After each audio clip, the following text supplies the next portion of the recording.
est-ce qu'un enfant de moins de 3 ans peut prendre sur lui? Ça, c'est vraiment toujours la question qu'on va lui poser tout le temps. Et je pense que en permanence, on lui demande du contrôle sur ses activités, c'est-à-dire on lui demande d'arrêter de courir, d'arrêter de crier. Tout ce qui commence par arrête de, ça veut dire qu'on veut le stopper dans quelque chose. Et là, ce contrôle, ça veut dire qu'il serait capable de se contrôler. Donc de trouver comment on stoppe une activité. Et ça, vraiment, c'est quelque chose qui, quand on sait comment fonctionne le cerveau, est très très difficile. Parce que justement, il a une partie de son cerveau qui est le lobe frontal qui va lui permettre le contrôle, mais dans les âges des tout petits jusqu'à 3 ans, cette partie du cerveau est vraiment très immature et il n'y a pas beaucoup de possibilités de connecter les activités de l'enfant à cette partie cérébrale qui va devenir efficace mais qui va mettre beaucoup plus de temps. Donc nos tout petits sont vraiment dans le moment présent, dans l'action immédiate, ne programment pas les choses à l'avance et vraiment ont beaucoup de mal à, quand ils ont lancé un automatisme, parce que c'est ça aussi qui est important, c'est que le cerveau automatise très très vite pour pouvoir gagner du temps. Eh bien, quand un automatisme est lancé, ils ont beaucoup de mal à stopper cet automatisme. Il n'y a pas plus automatique que la marche, par exemple. Un enfant qui est parti à marcher, voire courir, si on lui dit arrête de courir, aura beaucoup de mal à stopper cette activité parce que justement, elle a été lancée, elle a été automatique. Donc là, dans beaucoup de circonstances, on va demander à l'enfant de se contrôler, mais là où on lui demande souvent d'être encore plus dans le contrôle, c'est tout ce qui est émotionnel.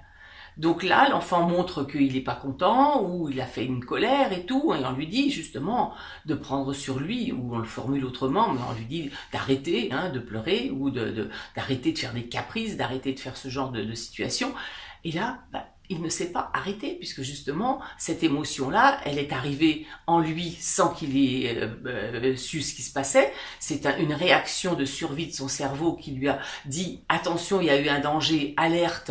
Et là, cette alerte, elle est manifestée par une émotion négative qui est vraiment soit pleurs, soit colère.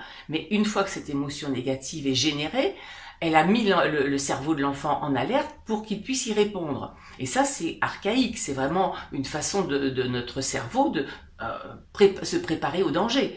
Donc l'enfant est préparé au danger, mais là, une fois que l'émotion est arrivée, il n'a pas la capacité de rendre son cerveau vraiment plus serein, plus calme.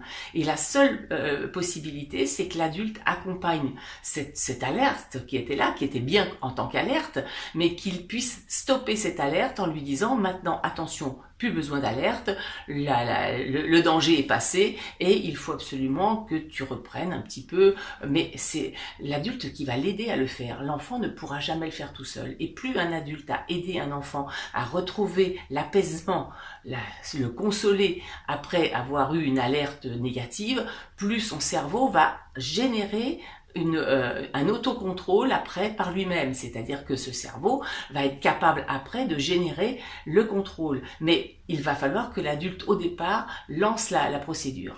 Et c'est une fois que l'enfant aura appris par l'aide de l'adulte qu'il saura le faire tout seul, et toute cette aide-là qu'on a fait chez les tout petits va être essentielle dans la vie adulte.